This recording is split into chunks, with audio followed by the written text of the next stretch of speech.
नमस्कार दोस्तों, नित्वी क्लासेज में आपका हार्दिक स्वागत है, अभिनंदन है। आज अपन करेंगे जो अपना टॉपिक चल रहा था अभाज्य भाज्य संख्या, उसी कड़ी को आगे बढ़ाते हुए अपन बात कर लेते हैं। ये जो आपका बैच है स्पेशल आरपीएफ कांस्टेबल और एसआई का बैच है, इस बैच के अंदर अपन क्या बिल्कुल जीरो लेवल से स्टार्ट करेंगे और एडवांस लेवल तक पढ़ेंगे। साथ साथ में जो पीछे आपके एग्जाम्स हुई है उनमें जो क्वेश्चन आए हैं उनको भी अपन क्या सोल्व करते चलेंगे, जिससे आपको पता चलता है किस प्रकार से एग्जाम में क्वेश्चन आते हैं और कैसे उनको इजी तरीके से कम समय में सोल्व किया जाता है। अगर ये आपने बैच कंप्लीट कर लिया तो मैथ के अंदर आपके किसी प्रकार की कोई दिक्कतें नहीं आएगी। ये जो आपका बैच है ये यूट्यूब पे बिल्कुल फ्री बैच रहेगा और इस बैच के अंदर अपन क्या बिल्कुल जीरो लेवल से बेसिक से पढ़ेंगे और साथ साथ में जहाँ पे शॉर्ट ट्रिक लगाने की जरूरत रहेगी वहाँ पे अपन क्या शॉर्ट ट्रिक लगाने की कोशिश करेंगे। शॉर्ट ट्रिक क्यों लगाएंगे? क्योंकि आपका जो क्वेश्चन पेपर है वो उसमें 120 क्वेश्चन आते हैं और समय मिलता है आपको मात्र 90 मिनट। तो कुछ क्वेश्चन ऐसे होते हैं उनमें आप उलझ जाते हो, उलझने से क्या होता है उसमें समय आपका क्या ज़्यादा लग जाता है, जिससे क्या होता है पूरा क्वेश्चन पेपर है उसको सोल्व नहीं कर पाते। और क्वेश्चन पेपर अगर आपका पूरा सोल्व नहीं होगा तो आप क्या सिलेक्शन से बाहर होने के चांसेस हो जाते हैं और फिर क्या आप सिलेक्शन से बाहर हो जाते हो। काफ़ी बार आपने देखा होगा कि ये क्वेश्चन मेरे को आते थे लेकिन मैं क्वेश्चन पेपर में कर नहीं पाया। मैंने 10 क्वेश्चन ऐसे थे मेरे पास जो इसको मैं सोल्व करता तो सोल्व हो जाते, लेकिन मेरे पास समय नहीं होता था। तो इस चीज़ को अपन ध्यान में रखते हैं। कुछ क्वेश्चन ऐसे होंगे जैसे आपके मैथ में क्वेश्चन आते हैं 35, तो 35 में कुछ क्वेश्चन ऐसे हैं 5-7 क्वेश्चन जिनको अपन क्या शॉर्ट रूप से करेंगे, शॉर्ट तरीके से करेंगे, जिनमें क्या समय लगेगा मात्र 5 या 7 सेकंड का, 10 सेकंड का या 20 सेकंड का। बात समझ में आ गई? और ऐसे क्वेश्चनों को अगर आप बेसिक से सोल्व करोगे तो उसमें समय लगता है 2 या 3 मिनट। बात समझ में आ गई? तो आप क्या हो जाते हो उसमें 5-7 क्वेश्चन कर दिए तो समय लग गया उनमें अधिक और सिलेक्शन के से क्या हो गया आप बाहर हो गए। बात समझ में आ गई? तो इसी प्रकार से अपने इस बैच के अंदर बेसिक तो पढ़ना ही है, साथ साथ में आपको शॉर्ट ट्रिक भी सीखनी है। बात समझ में आ गई? तो चलो तो अपन बात कर लेते हैं। और ऐसा भी नहीं करेंगे कि अकेले अपने शॉर्ट ट्रिक सीख ली वो भूल गए तो क्वेश्चन सोल्व नहीं हो पाएगा। बेसिक तो पढ़ना ही है, मेन तो अपना टारगेट बेसिक पे रहेगा ही। अगर आप और भी किसी एग्जाम की तैयारी करोगे जिसमें मैथ आएगी, ये बैच आगे अगर आपने कंप्लीट कर रखा है तो मैथ के अंदर आपके किसी प्रकार की कोई दिक्कतें नहीं आएगी, क्योंकि अपन बिल्कुल बेसिक से पढ़ेंगे। छोटी छोटी चीज़ें सभी टाइप की बात समझ में आ गई। जितने भी टाइप के क्वेश्चन आते हैं उन सभी टाइप के क्वेश्चन अपन क्या करेंगे सोल्व करेंगे। लेकिन आपको करना क्या होगा, साथ साथ में आपको भी प्रैक्टिस करनी पड़ेगी। मेरे अकेले करने से आपका सिलेक्शन नहीं हो पाएगा, साथ साथ में आपको पढ़ना होगा, साथ साथ में आपका क्या है रिविजन करना होगा। बात समझ में आ गई? और नोट्स बनाने होंगे। पढ़ेंगे भाज्य संख्या। बात समझ में आ गई? भाज्य संख्याओं को अपन ने कंप्लीट कर लिया है और साथ साथ में अपन ने यह भी देखा था कि एग्जाम में क्वेश्चन किस प्रकार से आते हैं और कैसे क्वेश्चन आते हैं। और जो एग्जाम में आए हुए क्वेश्चन थे वो मैंने आपको कल दिए थे, आप लोगों ने सोल्व किए या नहीं किए? सोल्व कर लिए होंगे आपने। साथ साथ में जो आपको क्वेश्चन देता हूँ पीछे एग्जाम्स हुए उनमें जो क्वेश्चन आया है तो वो आप लोग सोल्व किया करोगे। बात समझ में आ गई? तो आज अपन पढ़ेंगे भाज्य संख्या। अपन ने भाज्य संख्या क्या कंप्लीट कर ली है, आज पढ़ेंगे अपन भाज्य संख्याएं। ये तो बिल्कुल इजी है लेकिन फिर भी क्या थोड़ा सा पढ़ लेते हैं। अपन ऐसा कुछ भी नहीं छोड़ेंगे जो कि अपन नहीं पढ़ के जाए और एग्जाम में आ जाए। बात समझ में आ गई? तो भाज्य संख्याएं कौन सी होती हैं? अगर आपको अभाज्य संख्याओं का पता है, अगर आपने पीछे क्लास ले रखी है तो आप आसानी से क्या आंसर दे पाओगे कि भाज्य संख्याएं कौन सी होती हैं। भाज्य संख्या कौन सी होती है? वे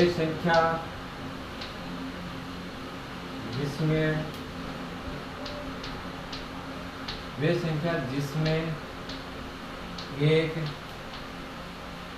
और स्वयं के अलावा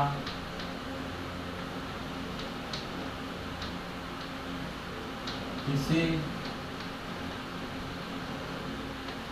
एक और संख्या का भाग पूरा जाए, वह संख्या भाज्य संख्या होगी। वह संख्या भाज्य संख्या होगी।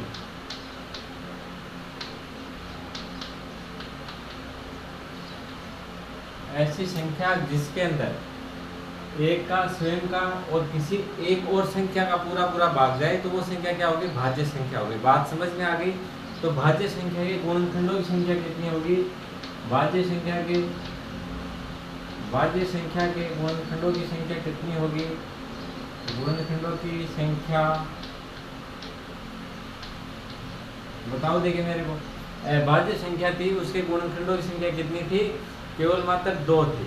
और जो भाज्य संख्या है उसके गुणनखंडों की संख्या कितनी होगी, तो आप लोग चलो आंसर दो। भाज्य संख्या की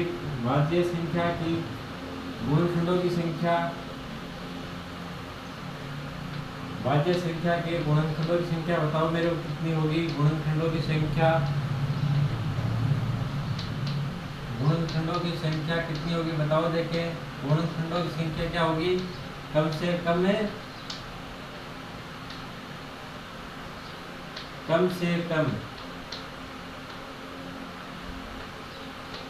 3 होगी। कितनी होगी, 3 होगी। बात समझ में आ गई। अगर भाज्य संख्या होगी तो उसके गुणनखंडों की संख्या कम से कम कितनी होनी चाहिए, 3 तो होनी चाहिए। उससे अधिक हो तो कोई दिक्कत नहीं है, लेकिन कम से कम 3 तो होनी चाहिए। बात समझ में आ गई। भाज्य संख्या कौन सी होती है, ऐसी संख्या जिसके अंदर एक का खुद का और एक और अन्य किसी संख्या का पूरा पूरा भाग जाता हो तो वो संख्या क्या होती है, भाज्य संख्या होती है। अगर भाज्य संख्या के अपन गुणनखंडों की बात करें तो भाज्य संख्या के गुणनखंडों की संख्या कम से कम 3 तो होनी चाहिए। 3 से कम हो तो नहीं चलेगी, कम से कम 3 होनी चाहिए। 3 से अधिक है तो भी कोई दिक्कतें नहीं है। बात समझ में आ गई। तो जैसे भाज्य संख्या कौन सी होती है, अपन एग्जाम्पल की बात कर लेते हैं। आप सभी को पता ही होगा, जैसे 4 है। अब 4 है, 4 जैसे 8 हो गया, आपके 16 हो गया, 25 हो गया, इस प्रकार से 35 हो गया, 35 हो गया। ये क्या है, भाज्य संख्या है। ये क्या है, भाज्य संख्या। अब देखो आपको पता किस प्रकार से चला। जैसे आपने देखा 4 के अंदर आपने देखा किसका, 1 का भाग जा रहा है। इसके बाद में किसका जा रहा है, 2 का भाग जा रहा है, 3 का नहीं जाएगा। इसके बाद में कितने का, 4 का भाग जा रहा है। तो मैंने क्या बताया कि वे संख्या जिसके अंदर एक का स्वयं क्या होगा, 4 के अलावा किसी एक और संख्या का भाग जाए, के अलावा किसी एक और संख्या क्या होगी, 2 होगी। देखो 1 का और स्वयं के अलावा किसी एक संख्या का और भाग जाए तो एक संख्या और क्या होगी, 2 होगी। तो इसके अंदर क्या है, 3 संख्याओं का भाग जा रहा है। 4 के अंदर क्या है, 3 संख्याओं का भाग जा रहा। तो 4 क्या होगी, भाज्य संख्या होगी। 4 क्या होगी, भाज्य संख्या। बात समझ में आ गई। 2 के अलावा जितनी भी सम संख्या है वो सभी संख्या क्या है, भाज्य संख्या है। 2 के अलावा जितनी भी सम संख्या है वो सभी क्या है, भाज्य संख्या। 2 केवल मात्र एक ऐसी संख्या है जो सम है और अभाज्य संख्या है। 2 एकमात्र ऐसी संख्या जो सम भी है और अभाज्य भी है। 2 के अंदर केवल मात्र 2 संख्याओं का भाग जाता है, किसका, 1 का और खुद का। इसके अलावा ने किसी संख्या का भाग नहीं जाता। आगे अपन बात करें, जैसे 25 आ गया। और देखो 25 के अंदर देखो किस का भाग जाता है। 25 के अंदर देखो 1 का भाग तो जाता है, इसके बाद में किसका भाग जाएगा, इसके अंदर 5 का भाग जाता है। इसके बाद में किसका भाग जाता है, 5 का। 5 के बाद में किसका जाएगा, इसके अंदर 25 का। तो इसके अंदर भी देखो 3 संख्याओं का भाग जा रहा है। तो ये संख्या भी क्या हो गई, आपकी भाज्य संख्या हो गई। तो इसके अंदर भी देखो 1 के और खुद के अलावा किसी एक और संख्या का भाग जा रहा है। तो ये संख्या क्या हो गई, भाज्य संख्या हो गई। बात समझ में आ गई। तो इस प्रकार से भाज्य संख्या कौन सी होगी, जिसके अंदर 1 का और खुद के अलावा किसी एक और संख्या का पूरा पूरा भाग जाता हो तो वो संख्या क्या हो गई, भाज्य संख्या। बात समझ में आ गई होगी अच्छे से। और इसके गुणनखंडों की संख्या की बात करें तो इसके देखो गुणनखंड कितनी हो गई, गुणनखंड कितने हो गए इसके, 1 2 1 हो गया और 2 हो गया। गुणनखंड कितने हो गए, 1 2 और 4। तो इसके गुणनखंड कितने हो गए, 4 हो गए। बात समझ में आ गई। कितने गुणनखंड हो गए इसके, 3 गुणनखंड हो गए। तो गुणनखंडों की संख्या कितनी हो, कम से कम है 3 तो होनी चाहिए। बात समझ में आ गई। तो चलो एक बार इसको क्या है नोट डाउन कर लो, फिर अपन आगे कुछ क्वेश्चन सीधे सीधे पूछे जाते हैं तो वो क्वेश्चन अपन क्या करेंगे, सोल्व करेंगे। बात तो समझ में आ गई होगी कि भाज्य संख्या के अंदर कम से कम है 3 संख्याओं का भाग जाना चाहिए। 3 संख्या कौन सी होगी, एक तो खुद होगा, उसके अलावा एक होगा और एक क्या होगी, एक कोई अन्य और संख्या होगी। बात समझ में आ गई। और भाज्य संख्या के अंदर हमेशा गुणनखंडों की क्या संख्या क्या होगी, 3 से अधिक होगी। तो चलो एक बार इसको नोट डाउन करो, फिर अपन आगे बढ़ते हैं।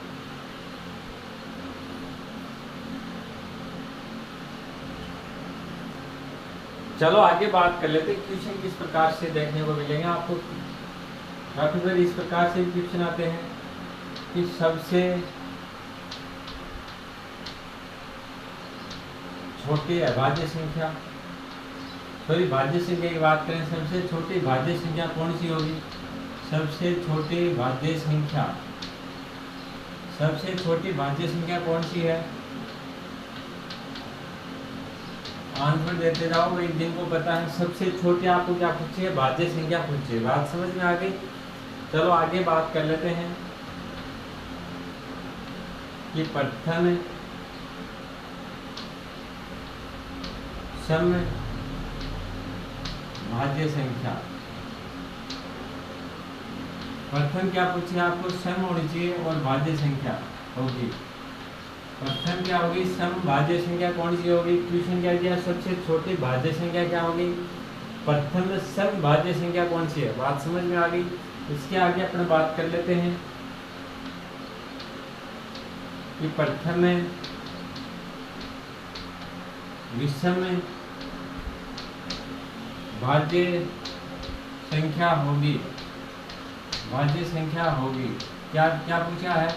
इसके आगे पूछा प्रथम विषम भाज्य संख्या होगी, कि प्रथम विषम हो और भाज्य संख्या हो, ऐसी कौन सी संख्या है? इसके आगे बात करें अपन, जैसे प्रथम सम अभाज्य संख्या,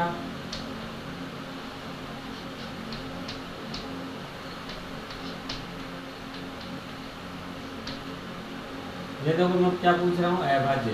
बात समझ में आ गई? आगे बात कर लेते हैं प्रथम अभाज्य संख्या, तो आपको पता ही है प्रथम अभाज्य संख्या। इसके आगे अपन बात कर लेते हैं प्रथम विषम अभाज्य संख्या,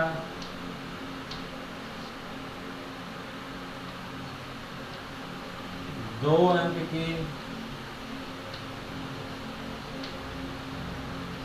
प्रथम अभाज्य संख्या। इस प्रकार से क्या क्वेश्चन आ सकते हैं। बात समझ में आ गई? तो देखो इस प्रकार के क्वेश्चन क्या सीधे सीधे क्वेश्चन आएंगे। और जैसे यहाँ पे पूछ दिया जाए कि दो अंक की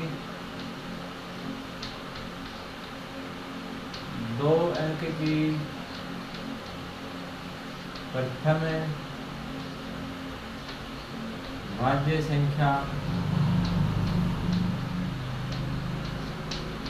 होगी। ये क्वेश्चन दिया है भाई मैंने। क्वेश्चन तो कितने 10 के लगभग होंगे, 4 8 क्वेश्चन है, तो इनको आप लोग सोल्व करने की कोशिश करो। क्वेश्चन बिल्कुल इजी क्वेश्चन है। अगर आपने जो पिछले क्लास ढंग से देखी है, अभी जो मैंने आपको समझाया है अच्छे से, वो अगर आपने अच्छे से समझा है तो क्या है कि आंसर आप आसानी से दे पाओगे। बात समझ में आ गई? क्या कर दिया? सबसे छोटी भाज्य संख्या क्या होगी? सबसे छोटी भाज्य संख्या प्रथम सम भाज्य संख्या कौन सी होगी? प्रथम विषम भाज्य संख्या कौन सी होगी? इसके बाद में पूछा दो अंक की प्रथम भाज्य संख्या कौन सी होगी? दो अंक की प्रथम भाज्य संख्या कौन सी होगी? इसके आगे पूछा मैंने प्रथम सम अभाज्य संख्या। यहाँ से क्या है? अभाज्य संख्या। प्रथम सम अभाज्य संख्या कौन सी होगी? और प्रथम अभाज्य संख्या कौन सी होगी? प्रथम विषम अभाज्य संख्या कौन सी होगी? प्रथम विषम और अभाज्य संख्या, दो की प्रथम अभाज्य संख्या कौन सी होगी? ये क्वेश्चन है, इनको सोल्व करो, आंसर दो कमेंट के अंदर जल्दी जल्दी।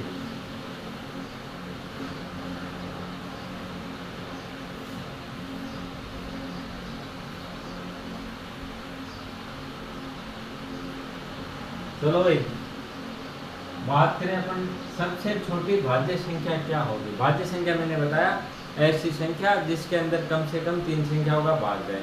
तो एक है, एक के अंदर देखो 3 संख्या क्या, उसके अंदर तो एक ही संख्या का भाग जाता है।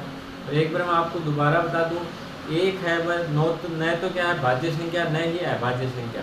क्यों नहीं है? क्योंकि अभाज्य संख्या कौन सी होती है? वे संख्या जिनके अंदर एक और खुद का पूरा भाग जाता हो। एक कम से कम कितनी संख्या होगा? 2 संख्या होगा। 2 संख्या कौन सी होती है? एक तो क्या होती है? एक और उसके अलावा क्या होती है, एक होती है खुद। तो अभाज्य संख्याओं के अंदर दो संख्याओं का भाग जाता है, लेकिन एक के अंदर केवल मात्र एक संख्या खुद का ही भाग जाता है, इसके अलावा किसी संख्या का भाग नहीं जाता।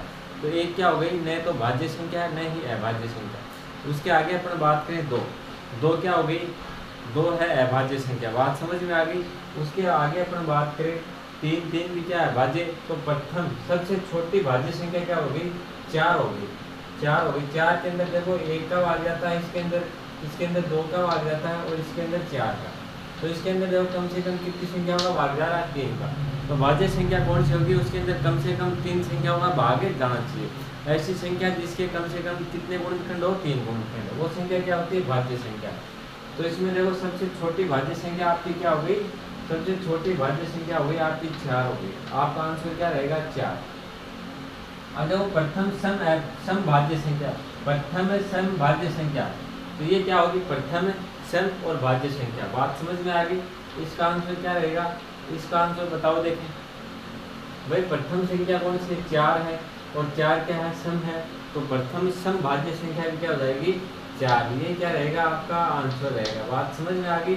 आगे क्वेश्चन में क्या दिया, प्रथम विषम भाज्य संख्या, प्रथम विषम भाज्य संख्या तो कौन सी होगी, इसका आंसर क्या रहेगा। देखो चार से स्टार्ट हुई भाज्य संख्या, कहाँ से स्टार्ट हुई, चार से। इसके आगे बात करें पाँच, पाँच क्या है, अभाज्य संख्या। उसके आगे बात करें अपन, देखो विषम पूछा तो छह तो क्या आ गई, सम आ गई। उसके बाद में सात क्या है, सात विषम संख्या, लेकिन सात क्या है, अभाज्य संख्या। उसके आगे बात करें आठ सम संख्या आ गई। उसके आगे बात करें नाइन, नाइन क्या है, नाइन क्या भाज्य संख्या और क्या है, विषम। तो प्रथम संख्या क्या हो जाएगी, जो क्या हो, विषम हो और भाज्य हो, तो वो क्या आ गई, नाइन। नाइन के अंदर देखो एक तो एक का भाग जाता है, इसके अलावा तीन का भाग जाता है, इसके अलावा किसका, नाइन का भाग जाता है। तो अगर आपसे पूछा जाए प्रथम विषम भाज्य संख्या, तो क्या हो जाएगी, नाइन हो जाएगी। नाइन से पहले कोई भी ऐसी संख्या नहीं है जो क्या हो, भाज्य संख्या हो और विषम हो। बात समझ में आ गई। क्या पूछा है, विषम भी होनी चाहिए और भाज्य भी।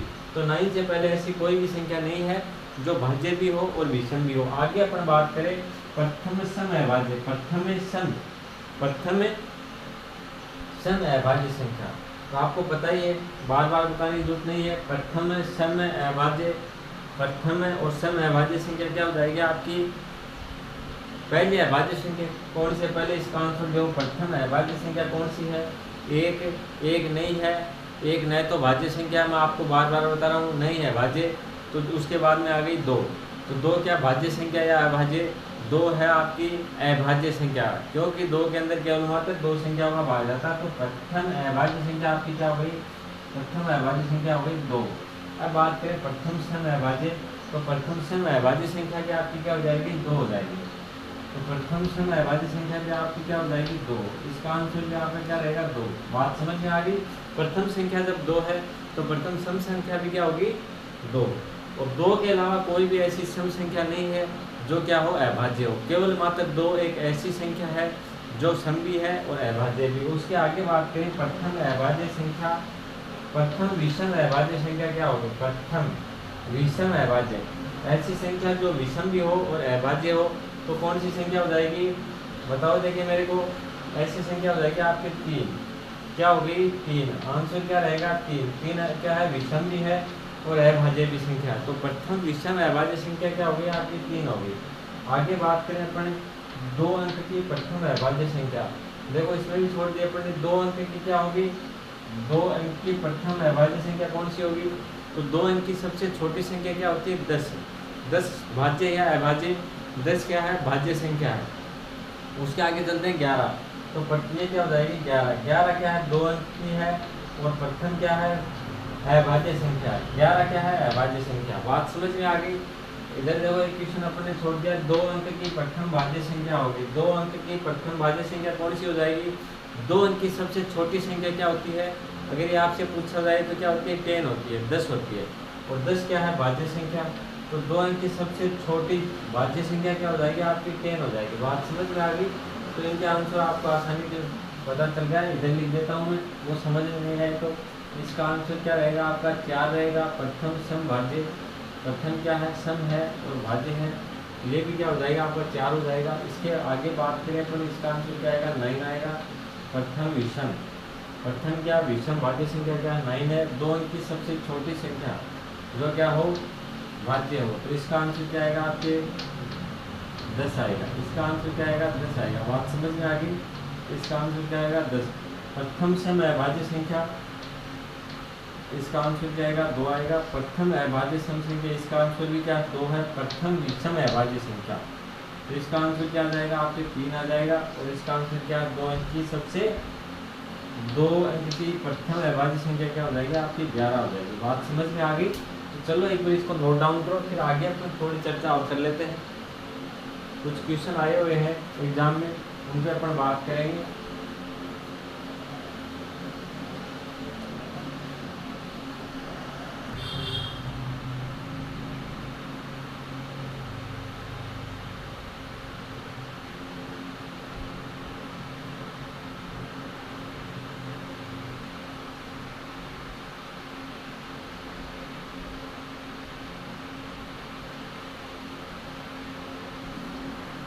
चलो आगे बात कर लेते हैं।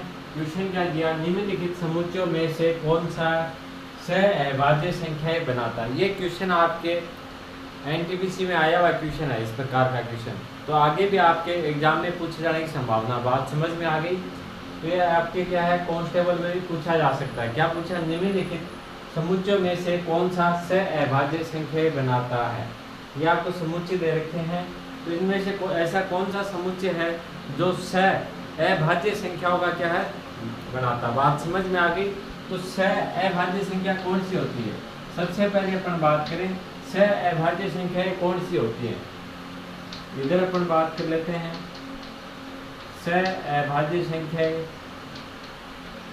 ये पढ़ने के बाद में जो भाज्य अभाज्य संख्या है इनका क्या टॉपिक अपना कंप्लीट हो जाएगा। ऐसी संख्या जो आपस में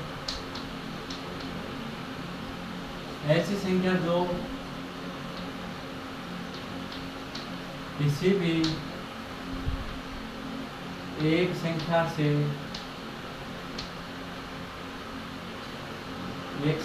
विभाजित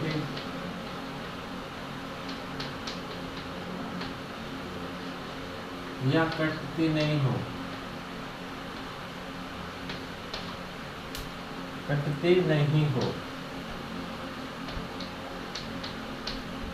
इसका मतलब क्या हुआ, ऐसी संख्या जो किसी भी एक संख्या से कटती या विभाजित नहीं होती हो, तो वो क्या संख्या होती है, वह संख्या सहअभाज्य संख्या होती है। सहअभाज्य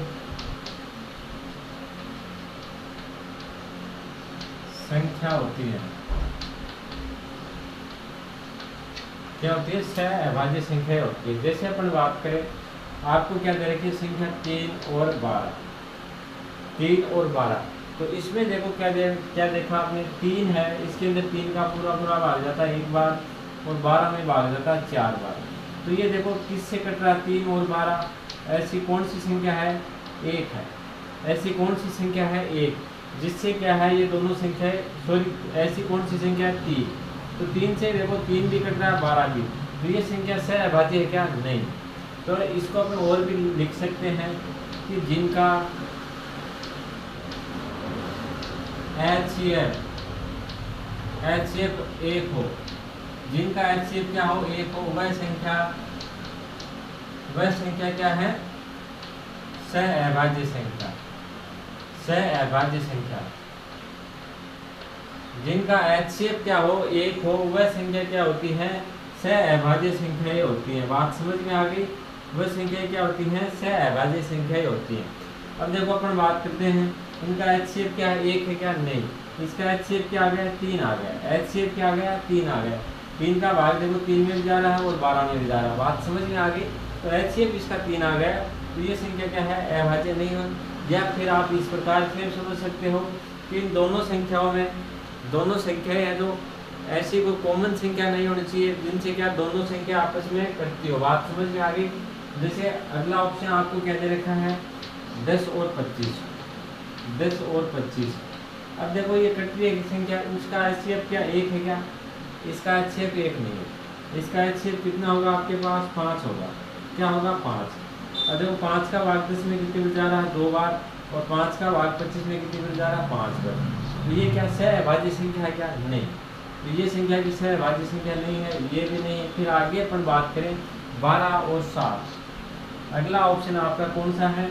अगला ऑप्शन आपका 12 और 7। ऑप्शन सी की बात करें तो क्या है? ऑप्शन बी 12 और 7।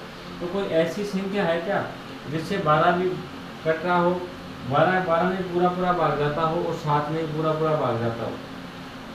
तो 7 देखो ऐसी कोई संख्या नहीं है जिसका 7 में पूरा पूरा भाग चला जाए और 7 में 12 का पूरा पूरा भाग चला जाए। तो ये संख्या सहअभाज्य संख्या है क्या? हाँ ये है। इसका HCF देखो, इसका HCF क्या आ रहा है? 1 आ रहा है। 1 के अलावा कोई भी ऐसी संख्या नहीं है जिससे क्या है दोनों संख्याएं विभाजित तो हो रही हो। बात से समझ में आ गई? 1 के अलावा कोई भी ऐसी संख्या नहीं है जिससे ये दोनों संख्या क्या हो विभाजित हो रही है। तो इनका HCF क्या आ रहा है? आपके 1 आ रहा है। तो ये संख्या क्या होगी? आपकी सहअभाज्य संख्या होगी। बात समझ में आ गई? इसके आगे अपन बात करें अगले ऑप्शन की 14 और 49। क्या दे रखा आपको? ऑप्शन डी की बात करें, ऑप्शन डी दे रखा 14 और 49। अब देखो 14 के अंदर 7 का पूरा पूरा भाग जाता है, 7 में कितने हो गए? 14 हो गए। और यहाँ 49 में 7 का भाग कितने हो जाता है? 7 भाग जाता है। तो इसका HCF कितना आ गया? इसका HCF आ गया 7 आ गया। बात समझ में आ गई? तो ये संख्या सहअभाज्य संख्या है क्या? नहीं। ये देखो 7 से दोनों संख्याओं क्या है विभाजित हो रही है। 7 से 14 विभाजित हो रहा है और 49 भी। तो सहअभाज्य संख्या कौन सी होगी? जो आपको संख्या दे रखी है तो वो आपस में कोई ऐसी कॉमन संख्या से कटनी नहीं चाहिए। बात समझ में आ गई? जैसे 12 और 7 है, तो 12 और 7 के अंदर देखो कोई भी ऐसी संख्या का भाग नहीं जा रहा, कोई भी ऐसी संख्या नहीं है जिसका भाग 12 में पूरा पूरा जा रहा हो और 7 के अंदर जा रहा हो। तो इसका ऑप्शन आपका क्या होगा? बी राइट आंसर है। बात समझ में आ गई? ये क्वेश्चन आपके NTPC में 2021 में आया हुआ क्वेश्चन है। बात समझ में आ गई? तो चलो एक बार नोट डाउन करो। चलो एक बार दोबारा बता दूं, सहअभाज्य संख्या कौन सी होती है? ऐसी संख्याएं जिनके अंदर किसी भी ऐसी संख्या का भाग नहीं जाना चाहिए जिसका क्या दोनों संख्या के अंदर पूरा पूरा भाग जाए। बात समझ में आ गई? या फिर ऐसे समझ सकते हो जिनका HCF क्या हो? 1 हो। तो वो संख्या क्या होती है? सहअभाज्य संख्या होती है। जैसे अपने यहाँ पे देखा तो यहाँ पे देखो 3 का भाग 3 में जा रहा है, 12 में भी। तो ये क्या हो गई? सहअभाज्य संख्या क्या? नहीं है। देखो इसके अंदर देखा अपने 10 और 25 के अंदर देखो इसके अंदर 5 का भाग जा रहा है, इसमें 5 का। तो इसमें देखो ऐसी संख्या मिल गई आपको जिसका क्या दोनों के अंदर भाग जा रहा है। यहाँ भी ऐसी संख्या मिल गई 7 जिसका क्या दोनों में भाग जा रहा है, लेकिन इसमें ऐसी कोई संख्या नहीं मिली जिसका क्या दोनों में भाग जा रहा है। तो ये क्या हो गई? सहअभाज्य संख्या हो गई। बात समझ में आ गई? तो कोई भी ऐसी कॉमन संख्या नहीं होनी चाहिए जिनसे क्या है दोनों संख्या क्या कटती हो। बात समझ में आ गई? तो चलो एक बार करो इसको नोट डाउन।